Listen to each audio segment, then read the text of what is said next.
BTC world চ্যানেলের পক্ষ থেকে আপনাকে জানাচ্ছি আন্তরিক শুভেচ্ছা ও অভিনন্দন। আশা করি সবাই ভালো আছেন। আপনারা জানেন যে এই বিটিসি ওয়ার্ল্ড চ্যানেলে কিন্তু আমরা ক্রিপ্টো মার্কেটের বিভিন্ন ট্রেডিং স্ট্র্যাটেজি আপনার সাথে শেয়ার করে থাকি এবং মার্কেটের বিভিন্ন গুরুত্বপূর্ণ পটেনশিয়াল কয়েন কিন্তু আপনাকে জানানো হয় এবং ফান্ডামেন্টাল অ্যানালাইসিস, টেকনিক্যাল অ্যানালাইসিস, বিভিন্ন গুরুত্বপূর্ণ নিউজ বা ইভেন্ট যেমন one big beautiful bill, genius এর clarity act, NTC, BTC surveillance state এর টেরিফের খবর, যুদ্ধ পরিস্থিতি, rate cut, upcoming ETF token বান্ড সব বিভিন্ন গুরুত্বপূর্ণ নিউজ বহু পূর্বে আপনাদের সাথে কিন্তু আমরা শেয়ার করে থাকি, যেগুলো ব্যবহার করে আপনি কিন্তু ক্রিপ্টো মার্কেট থেকে ভালো পরিমাণ কিন্তু আর্নিং করতে পারেন। তো আজকে কিন্তু আমরা বিভিন্ন ইটিএফ নিয়ে কিন্তু আলোচনা করব এবং এই পর্যন্ত যতগুলো ইটিএফ এর জন্য আবেদন করা হয়েছে সেই বিষয়গুলো আমরা জেনে নিব এবং অক্টোবরে কিন্তু দুটি ইটিএফ কিন্তু এপ্রুভ হওয়ার সম্ভাবনা কিন্তু 99% এবং সে দুটি ইটিএফ কি সেই খবরগুলো আমরা জানবো এবং তার সাথে সাথে আজকে কিন্তু সামান্য একটু আলোচনা করব যে বর্তমান মার্কেট পরিস্থিতি নিয়ে। আপনারা জানেন যে বর্তমান মার্কেটের যে পরিস্থিতি তা কিন্তু একটা ডাউন ট্রেন্ড এখানে চলমান রয়েছে। এর অন্যতম প্রধান কারণগুলো কিন্তু আজকে আমরা এখানে বিশ্লেষণ করব। তো প্রথমে আমরা কিন্তু ফেডারেল রিজার্ভ সিস্টেমের যে গভর্নর ক্রিস্টোফার ওয়েলার তার মন্তব্য দিয়ে আমরা শুরু করি। তো ক্রিস্টোফার ওয়েলার আপনারা জানেন যে তিনি 28শে অগাস্টে কিন্তু তিনি একটি স্পিচ দেন। সেখানে কিন্তু তিনি বলেন যে 25 বেসিস পয়েন্টে কিন্তু রেট কাট হতে পারে। এখন আপনাদের অবশ্যই 25 বেসিস পয়েন্টটা বুঝতে হয়তো সমস্যা হতে পারে। তো 25 বেসিস পয়েন্ট মানে হচ্ছে 0.25% কিন্তু রেট কাট করা এবং এই 25 বেসিস পয়েন্ট রেট কাট মানে হচ্ছে ছোট একটি রেট কাট করা। তো ছোট একটি রেট কাট কখনোই কিন্তু ক্রিপ্টোতে বড় একটা বুলিশ মুভমেন্ট কিন্তু নিয়ে আসতে পারে না। অর্থাৎ হুয়েলস এবং বিভিন্ন ইনস্টিটিউশনাল অ্যাডাপশনের জন্য কিন্তু আপনার বড় ধরনের রেট কাট দরকার। অর্থাৎ মাঝারি রেট কাট যেটি আমরা 50 বেসিস পয়েন্ট রেট কাট বলি অথবা 75 বেসিস পয়েন্টকে কিন্তু মাঝারি রেট কাট বলে এবং যদি 50 অথবা 75 আসতো তাহলে কিন্তু ক্রিপ্টোতে একটি ভালো একটা মোমেন্টাম কিন্তু আমরা পেতাম। অথবা যদি 100 বেসিস পয়েন্ট যেটিকে আমরা সাধারণত বড় ধরনের রেট কাট বলি, যদি তা হতো তাহলে কিন্তু বড় ধরনের একটা ওল্ড সিজন এবং বড় ধরনের একটা পাম্প কিন্তু আমরা ক্রিপ্টো মার্কেটের মধ্যে দেখতে সক্ষম হতাম। এখন যেহেতু ফ্রেডরিক ক্রিস্টোফার হোয়েলার এখানে যেহেতু উল্লেখ করেছেন যে 25 বেসিস পয়েন্ট রেট কাট করা হবে এবং যা একটি খুবই ছোট একটা পরিসর এবং এর জন্য কিন্তু দেখা যাচ্ছে যে অনেকেই কিন্তু এখানে সেল করে মার্কেট থেকে কিন্তু এক্সিট নিচ্ছেন। এবং আপনাদের জানিয়ে রাখা দরকার যে ইতিমধ্যে যে ইটিএফ এর যে বিষয় অর্থাৎ ইটিএফ এর যে মানি ইনফ্লোর যে ঘটনা তাও কিন্তু খুবই সন্তুষ্টজনক নয়। এবং আপনাদেরকে যদি জানিয়ে রাখি যে বিটকয়েনের যে ইটিএফ রয়েছে সেখান থেকে কিন্তু আমরা কম বেশি মানি কিন্তু আউটফ্লো হতে কিন্তু দেখেছি এবং ইনফ্লো হতে কিন্তু কম দেখেছি এবং ইথেরিয়ামের মধ্যে আমরা দেখেছিলাম যে উল্লেখযোগ্য পরিমাণ কিন্তু মানি ইনফ্লো হচ্ছে এবং বিটকয়েন থেকে বের হয়ে গেলেও কিন্তু আজকে দেখা যাচ্ছে যে সেই বিষয়টা সম্পূর্ণভাবে উল্টো। অর্থাৎ এখানে দেখা যাচ্ছে ইথেরিয়ামের ইটিএফ থেকেও কিন্তু মানি আউটফ্লো হচ্ছে অর্থাৎ বের হয়ে যাচ্ছে। সো এটি অবশ্যই কিন্তু ক্রিপ্টো মার্কেটের জন্য একটা নেগেটিভ নিউজ বলতে পারেন এবং এর অন্যতম প্রধান কারণ যদি আপনাদেরকে বলি যে এখানে 28শে অগাস্ট যে ইউসি রিপোর্ট প্রকাশিত হয় সেখানে জানেন যে বেকারত্বের যে সংখ্যা সেই সংখ্যাটি কিন্তু কমে যায় এবং বেকারত্বের সংখ্যা যদি কমে যায় তাহলে কিন্তু ইউএস ডলার সেই জায়গায় কিন্তু শক্তিশালী হয়ে যাবে এবং রেট কাট করার জন্য উপযুক্ত জায়গা কিন্তু সেখানে থাকে না। এবং আমরা দেখেছি যে পিপিআই ডেটা যেটি 29শে অগাস্টে প্রকাশিত হয় সেখানে কিন্তু আমরা দেখেছি 0.3% কিন্তু আবার আসতে এবং যা কিন্তু একটা ইনফ্লেশন নির্দেশ করে। তো এই জন্যই কিন্তু ক্রিস্টোফার হোয়েলার এখানে বলেছেন যে রেট কাট তিনি করবেন এবং সেজন্য কিন্তু অবশ্যই 3 থেকে 6 মান্থ অর্থাৎ 3 থেকে 6 মাসের মধ্যে আস্তে আস্তে তারা কিন্তু রেট কাট করতে চায়। এবং এই নিউজটার জন্য বলতে পারেন ক্রিপ্টোর মধ্যে কিন্তু অনেকে ইনভেস্ট করার যে আগ্রহ সেই আগ্রহটা কিন্তু হারিয়ে ফেলে এবং অনেকে কিন্তু এখান থেকে মানি উইথড্র করে নেয় এবং আমরা দেখেছি যে ব্ল্যাক রক সহ বিভিন্ন কোম্পানিও কিন্তু তাদের বিটিসি কিন্তু সেল করেছে, যা ক্রিপ্টোর জন্য অবশ্যই বলতে পারেন একটা নেগেটিভ নিউজ। এবং আপনারা জানেন কোয়ার্টার 3 কিন্তু ক্রিপ্টোতে কখনো ভালো একটা পজিটিভ মুভমেন্ট নিয়ে আসতে পারেনি এবং আপনার জানা রাখা দরকার যে কোয়ার্টার 4 যেটি সেখানে কিন্তু ক্রিপ্টো বড় ধরনের একটা প্রাইস মুভমেন্ট নিয়ে আসে এবং আপনাদের কিন্তু বারবার আমরা বলেছি 2012 থেকে 2025 সাল পর্যন্ত যদি আমরা বিভিন্ন ডেটা অ্যানালাইজ করি সেখানে দেখা যায় যে 85% এর উপরে কিন্তু বিটিসি কোয়ার্টার 4 এ কিন্তু প্রফিট দিয়েছে এবং ওভারঅল অন্যান্য ক্রিপ্টোকারেন্সি থেকে কিন্তু বড় ধরনের প্রফিট পাওয়া সম্ভব হয়েছে। এবং কোয়ার্টার 4 এ আমরা জানি যে এখানে আগ্রহ থাকার অন্যতম প্রধান যে কারণ সবাই কিন্তু বছরের শেষে একটা প্রফিট দেখাতে চায়, ব্যালেন্স শিটে তাদের একটা পজিটিভ ফিডব্যাক কিন্তু দেখাতে চায়। এজন্য কিন্তু অনেকে রিস্ক অ্যাসেটের দিকে ঝুঁকে জন্য কিন্তু আমরা অল্ট কয়েন সব অন্যান্য যে ক্রিপ্টোকারেন্সি রয়েছে সেগুলোর মধ্যে কিন্তু বড় ধরনের ইনভেস্টমেন্ট বছরের শেষের দিকে কিন্তু দেখি এবং সে আশায় এখনো বলা যায় যে অবশ্যই ক্রিপ্টোকারেন্সি কোয়ার্টার 4 এ ভালো করবে এবং এখানে বলে রাখা ভালো যে কোয়ার্টার পরে শেষ দিকে কিন্তু বড় ধরনের অর্থাৎ 100 বেসিস পয়েন্টের কিন্তু একটা রেট কাট হওয়ার কিন্তু সম্ভাবনা রয়েছে এবং পলি মার্কেট কিন্তু সেই ধরনের প্রেডিক্টই কিন্তু করেছে। তো অবশ্যই ক্রিপ্টো মার্কেট যদিও এখানে ডাউন মোমেন্টাম রয়েছে তাও কিন্তু বলা যায় যে কোয়ার্টার 4 এ কিন্তু ভালো একটা মোমেন্টাম দখল করবে এবং জানিয়ে রাখা দরকার যে 17 সেপ্টেম্বর যে এফওএমসি মিটিং রয়েছে এবং আপনি জানেন সেখান থেকে কিন্তু 25 বেসিস পয়েন্টের রেট কাট হতে পারে এবং যদি 25 বেসিস পয়েন্টের রেট কাট হয় তাহলে কিন্তু কিছুদিনের জন্য মার্কেট কিন্তু বুলিশ হবে তারপর কিন্তু আবার ডাউন সিনারি হওয়ার কিন্তু সম্ভাবনাই সবচেয়ে বেশি এখন যে মার্কেটের যে ডেটা রয়েছে সেগুলো তো যদি 50 বেসিস পয়েন্ট বা 75 বেসিস পয়েন্টে যদি রেট কাট করা হয় 17 সেপ্টেম্বর এফওএমসি মিটিং থেকে তাহলে কিন্তু অবশ্যই ক্রিপ্টোর মধ্যে একটা বুল সিজন দেখবেন এবং অল্ট কয়েন সিজন কিন্তু এখান থেকে স্টার্ট হয়ে যাবে তেমনটা কিন্তু আমরা বলতেই পারি। তো এই ছিল কিন্তু আজকে ক্রিপ্টো মার্কেটের গুরুত্বপূর্ণ নিউজ। তো আমরা কিন্তু ইটিএফ এর বিভিন্ন খবরাখবর নিয়ে আপনাদের সাথে আলোচনা করব। তো প্রথমে আমরা যে ইটিএফ এর খবর নিয়ে কথা বলবো সেটি হচ্ছে সোলানা ইটিএফ এবং এটি আপনারা জানেন আনাতোলি ইকাবেঙ্কু কিন্তু এটি আবিষ্কার করেছিলেন এবং মাত্র 50 সেন্ট থেকে এটি কিন্তু $264 তার অল টাইম হাই ক্রিয়েট করে এবং এই ইটিএফ এর জন্য কিন্তু আপনারা জানেন গ্রেস্কেল, ফাইডেলিটি, কানারি ক্যাপিটাল এবং এখানে ফ্র্যাঙ্কলিন টেম্পটন সহ আরো বহু প্রতিষ্ঠান কিন্তু ইটিএফ এর জন্য আবেদন করেছে এবং আশা করা যাচ্ছে এবং সিকিউরিটি এবং এক্সচেঞ্জ কমিশন জানিয়েছে যে এই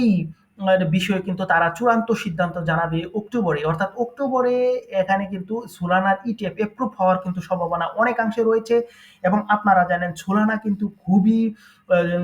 এখানে ফাস্ট ট্রানজ্যাকশন করে থাকে ডিফাই রয়েছে এনএফটি রয়েছে গেমিং স্মার্ট কন্ট্রাক্ট সব বহু বহু বহু ইউজ কেস কিন্তু এই সোলানার রয়েছে সো সোলানা যদি ইটিএফ অক্টোবরে যদি অ্যাপ্রুভ হয় তাহলে কিন্তু বড় একটা প্রাইস অর্থাৎ ভালো ধরনের একটা প্রফিট কিন্তু এখান থেকে আপনারা করতে পারবেন এবং অনেকে প্রত্যাশা করছে বুল মার্কেটে কিন্তু $500 থেকে $600 কিন্তু টাচ করতে পারে এবং এই সোলানার ইটিএফ অক্টোবরে কিন্তু অ্যাপ্রুভ হওয়ার সম্ভাবনা 99% এবং এমনটি কিন্তু পলি মার্কেট দাবি করেছে। তো আমরা সোলানা নিয়ে কথা বললাম আমাদের দ্বিতীয় যে ইটিএফ নিয়ে কথা বলবো সেটি হচ্ছে এক্সআরপি। তো এক্সআরপি বিষয়ে আপনারা জানেন যে একটি মামলা ছিল সেই মামলা কিন্তু $165 মিলিয়ন বিনিময়ে কিন্তু সেটি নিষ্পত্তি করা হয় এবং এখানে ডোনাল্ড ট্রাম্প কিন্তু এখানে ট্রেজারি স্ট্র্যাটেজিক রিজার্ভ হিসাবে কিন্তু এখানে এক্সআরপি কে কিন্তু রাখার প্রস্তাবও কিন্তু দিয়েছিলেন। সো এর জন্য কিন্তু আমরা দেখি যে এখানে এক্সআরপির মধ্যে ভালো একটা প্রাইস মুভমেন্ট এবং এক্সআরপির কথা যদি বলি সেখানে bitwise, greyscale, wisdom tree, canary capital, coin share সহ আরো অনেক প্রতিষ্ঠান কিন্তু এর ইটিএফ এর জন্য কিন্তু আবেদন করেছে এবং ইউজ কেস যদি বলেন cross border payment, bank liquidity, remittance, fintech integration সহ আরো বহু ইউজ কেস কিন্তু এই এক্সআরপি রয়েছে এবং কমিউনিটিতে কিন্তু ভালো একটা পজিশন রয়েছে এবং এর খবরও কিন্তু আমরা অক্টোবরে জানতে পারবো এবং মনে করা হচ্ছে সুলানার পর এই এক্সআরপির ইটিএফ অ্যাপ্রুভ হওয়ার সম্ভাবনা কিন্তু সবচেয়ে বেশি এবং বলতে পারেন তা কিন্তু 99% সম্ভাবনা। সো আশা করি বুঝতে পারছেন এবং তৃতীয় যেই ইটিএফ এর খবর আমরা আপনাদেরকে জানাবো তা হচ্ছে এইচ বার। তো এইচ বার ইটিএফ এর কথা যদি বলি এইচ বার কিন্তু আপনারা জানেন হেডেরার খুবই একটা শক্তিশালী একটা প্রজেক্ট কিন্তু এই এইচ বার এবং সাপ্লাই চেইন ট্র্যাকিং এবং স্মার্ট কন্ট্রাক্ট ডেটা ইন্টিগ্রেশন এবং এআই ইন্টিগ্রেশন সব বিভিন্ন বহু গুরুত্বপূর্ণ কিন্তু ইউজ কেস কিন্তু এর রয়েছে এবং আপনারা জানেন এর সাথে কিন্তু বড় বড় যেমন এখানে বলতে পারেন যে এলজি এবং গুগল সহ কিন্তু বড় বড় প্রতিষ্ঠানের কিন্তু সাপোর্টও এই হেডেরা হ্যাশ গ্রাফের মধ্যে কিন্তু রয়েছে। এখানে এসবার কিন্তু খুবই একটা স্ট্রং প্রজেক্ট কমিউনিটিতেও কিন্তু খুব ভালো একটা মোমেন্টাম আমরা দেখি এবং ব্ল্যাক রক কিন্তু 18 অগাস্টে কিন্তু এর জন্য আবেদন করছে এবং এটি কিন্তু কোয়ার্টার 1 2026 সালে কিন্তু এর বিস্তারিত খবরাখবর কিন্তু আমরা জানতে পারবো। তো এখন আমাদের চতুর্থ যেই প্রজেক্টটি নিয়ে আমরা কথা বলবো সেটি হচ্ছে ডস কয়েন। আপনারা জানেন তো ডস কয়েন কিন্তু খুবই ভালো একটা মিম কয়েন এবং অনেকে প্রত্যাশা করছে সেটি কিন্তু $1 এখানে হিট করতে পারে এবং গ্রেস্কেল এবং রেক্স শেয়ার কিন্তু এর জন্য ইটিএফ এর জন্য কিন্তু আবেদন করেছে এবং এটির ইউজ কেসও কিন্তু বলতে পারেন মোটামুটি কিন্তু এর ইউজ কেস রয়েছে যেমন মাইক্রো পেমেন্ট এবং এখানে কিন্তু দেখা যাচ্ছে যে অনলাইন টিপিং দেওয়া এবং এখানে কমিউনিটি ভিত্তিক অনুদান সব বিভিন্ন কিছু, এবং এখানে কিন্তু বলে রাখা ভালো যে এখানে ইলন মাস্কের যে এক্স অর্থাৎ টুইটার রয়েছে, সেখানে কিন্তু পেমেন্ট সিস্টেম হিসাবে কিন্তু ডসকে এখানে ইন্টিগ্রেট করা যায় কিনা সে বিষয়টা নিয়ে ভাবা হচ্ছে। যদি তা হয় তাহলে কিন্তু ডস কয়েন ভালো একটা প্রাইস মুভমেন্ট কিন্তু নিয়ে আসতে পারে, এবং এর বিস্তারিত ইটিএফ এর নিউজ আমরা জানতে পারবো কিন্তু কোয়ার্টার 1 2026 সালের দিকে। এবং আমরা পঞ্চম যেই কয়েনটি নিয়ে কথা বলবো এবং ইটিএফ এর জন্য আবেদন করা হচ্ছে, সেটি হচ্ছে সেই প্রজেক্ট, এবং এটি কিন্তু 21 শেয়ার 28 আগস্ট কিন্তু এর জন্য আবেদন করে, এবং এটি কিন্তু ডিসেন্ট্রালাইজ এক্সচেঞ্জ অর্থাৎ ডেক্স এবং gaming finance NFT market place, এবং এর যে ট্রানজেকশন ফি তাও কিন্তু খুবই কম এবং ট্রানজেকশন খুবই ফাস্ট হয়ে থাকে, এবং এটিতে কিন্তু ডোনাল্ড ট্রাম্পের যে ওয়েলথ লিবার্টি ফিনান্সিয়াল রয়েছে তারও কিন্তু বড় ধরনের একটা ইনভেস্টমেন্ট কিন্তু এখানে রয়েছে। তো এখন আমাদের ষষ্ঠ যে প্রজেক্টটা নিয়ে আপনাদের সাথে কথা বলবো সেটি হচ্ছে চেইন লিঙ্কের লিঙ্ক, এবং এটি আপনি জানেন যে খুবই ভালো একটা প্রজেক্ট, এবং decentralise oracle smart contract data feed এবং অটোমেশন এবং ব্লকচেন স্মার্ট কন্ট্রাক্টের জন্য কিন্তু অফলাইন ডেটা সরবরাহ করে থাকে, এবং ইউজ কেস খুবই ভালো, এবং কমিউনিটিতে কিন্তু ভালো একটা পজিটিভ মুভমেন্ট আমরা দেখেছি। এবং অগাস্ট 26 অর্থাৎ 26শে অগাস্ট কিন্তু বিটওয়াইজ এর জন্য কিন্তু অ্যাপ্লাই করে, এবং এটি জানেন যে খুবই ভালো একটা প্রজেক্ট, এবং অনেকে প্রত্যাশা করছে এটি কিন্তু $100 কিন্তু হিট করতে পারে, এবং এর যে ইটিএফ ইটিএফ অ্যাপ্রুভের চূড়ান্ত খবর কিন্তু আমরা কোয়ার্টার 1 2026 সালে কিন্তু আমরা জানতে পারবো। এবং আমাদের সপ্তম যে প্রজেক্টটা এখানে আমরা নিয়ে আলোচনা করব ইটিএফ এর জন্য, সেটি হচ্ছে এডা, এবং এডার জন্য কিন্তু আপনারা জানেন গ্রে স্কেল কিন্তু এখানে আবেদন করেছে, এবং এটি কিন্তু 29শে অগাস্ট অর্থাৎ গতকাল কিন্তু এর আবেদন করা হয়েছে, এবং এর যে ইটিএফ এর অনুমোদনের বিস্তারিত বিষয় কিন্তু আমরা 2026 সালে এর কোয়ার্টার 2 এর দিকে কিন্তু আমরা এটা জানতে পারবো। সো বুঝতে পারছেন, এবং কমিউনিটিতে এটি কিন্তু খুব ভালো একটা পজিশনে রয়েছে 89%, এবং আপনারা জানেন ডোনাল্ড ট্রাম্প কিন্তু এখানে স্ট্র্যাটেজিক রিজার্ভ হিসাবে কিন্তু এডাকে রাখার প্রস্তাব কিন্তু করেছিলেন, এবং এর জন্য কিন্তু আমরা এডাকে কিন্তু ভালো একটা প্রাইস মুভমেন্ট দেখাতে এখানে আমরা দেখেছি। এবং ডিসেন্ট্রালাইজ আইডেন্টিটি অর্থাৎ ডিআইডি এবং সাপ্লাই চেইন ট্র্যাকিং এবং স্মার্ট কন্ট্রাক্ট গভর্নেন্স সহ আরো বেশ কিছু ইউজ কেস কিন্তু এই কার্ডানো এডার রয়েছে, এবং অনেকে প্রত্যাশা করছে এটি কিন্তু বড় ধরনের একটা প্রফিট কিন্তু মানুষকে দিতে পারে। এবং আমাদের অষ্টম অর্থাৎ সর্বশেষ যে ইটিএফ এর যে নিউজটা আপনাদেরকে জানাবো সেটি হচ্ছে পুলকা ডট। তো বুঝতেই পারছেন পুলকা ডট কিন্তু খুবই একটা স্ট্রং প্রজেক্ট, যদিও কিন্তু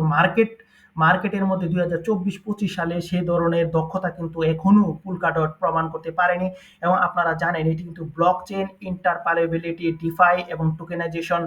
এই সকল বিভিন্ন ইউজ কেস রয়েছে, এবং বিভিন্ন ব্লকচেনকে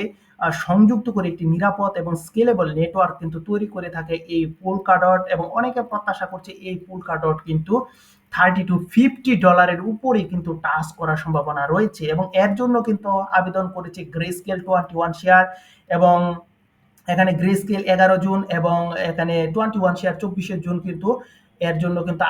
ইটিএফ এর জন্য আবেদন করে, এবং এর বিস্তারিত খবর কিন্তু আমরা কোয়ার্টার 2 2026 সালে কিন্তু আমরা জানতে পারবো। এবং আপনারা জানেন যে এখানে